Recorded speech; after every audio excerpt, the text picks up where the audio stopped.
My good friend Jack Rose passed away recently. Jack and I shared a bond because both of us were wildland firefighters in our misspent youth. Jack was a real stand-up guy, or as we say in Yiddish, a real mensch.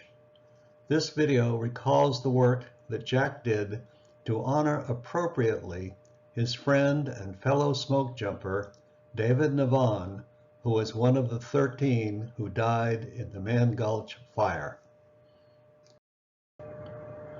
The Mann Gulch Fire was the first time in the 10-year history of the Smokejumpers and the first time in 52,000 fires in the U.S. Forest Service's Region 1 that the agency lost an employee fighting a fire.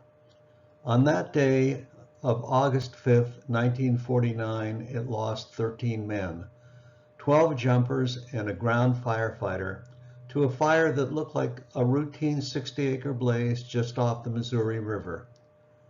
The fire blew up in the thick 3-foot-tall grasses and scattered trees and the 100-degree heat, chasing the men up the side of the gulch. Foreman Wag Dodge lit a small patch of ground around him, one of the first ever escape fires, and stepped into it, and called to his men to join him in the burned-out patch. But the men instead ran past him, hoping to reach the safety of the ridgetop. Only 2 men were able to outrun the 1,500 to 1,800-degree, 50-foot-high wall of flame cresting the ridge at the top of the 76% grade, a heartbreaking few seconds ahead of those who didn't make it. Out of this fire came a book by Norman Maclean, Young Men and Fire, published in 1992, 2 years after Maclean died. Maclean called the 4 front-running firefighters who died heartbreakingly close to reaching the top of the ridge in safety the 4 horsemen. David Navon was one of them.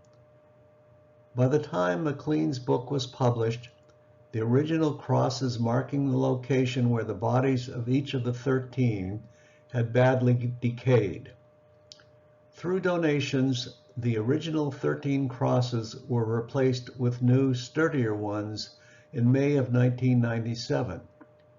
However, Smokejumper Navon was of Jewish heritage, and at the request of his sister Anita Navon, the cross marking the location where David Navon fell was removed. As time passed, it became more difficult for the many sightseers who were making the hike up Mann Gulch to locate the site where Navon fell. This is where my friend Jack Rose came in. At the time of the Mann Gulch Fire, Jack also was a smoke jumper based in Montana and a close friend of David Navon. Both had made jumps as paratroopers during World War II, and both had obtained degrees in forestry from the School of Forestry at UC Berkeley.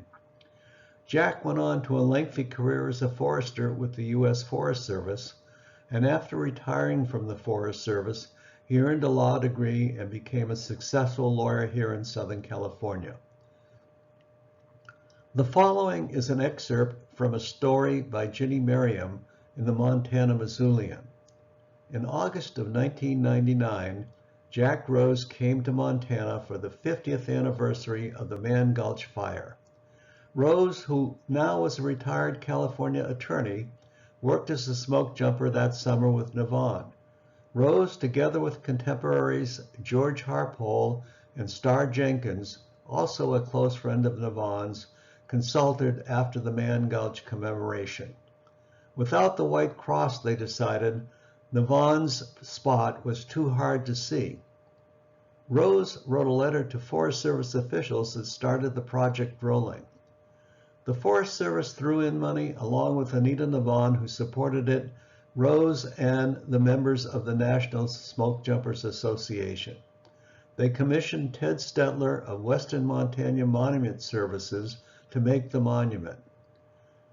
Navon's granite marker, brought into the gulch at the end of a cable off a helicopter, wrapped in foam and a cotton batting sleeping bag, measures 14 inches across, 4 inches thick, and almost 3 feet tall. The piece of Georgia white marble weighs 210 pounds and bears underneath the Star of David the original plaque from the cross, David R. Navon. On a day when the balsam root was still just budding, the shooting stars still new and bright, and the wind chilly and stiff, a new monument echoed the new season. Mann Gulch, with its eerie moonscape, flattened trees, and blackened snags, always echoes the tragedies of the past. Rest in peace, David. Rest in peace, my friend Jack. Both your memories are a blessing.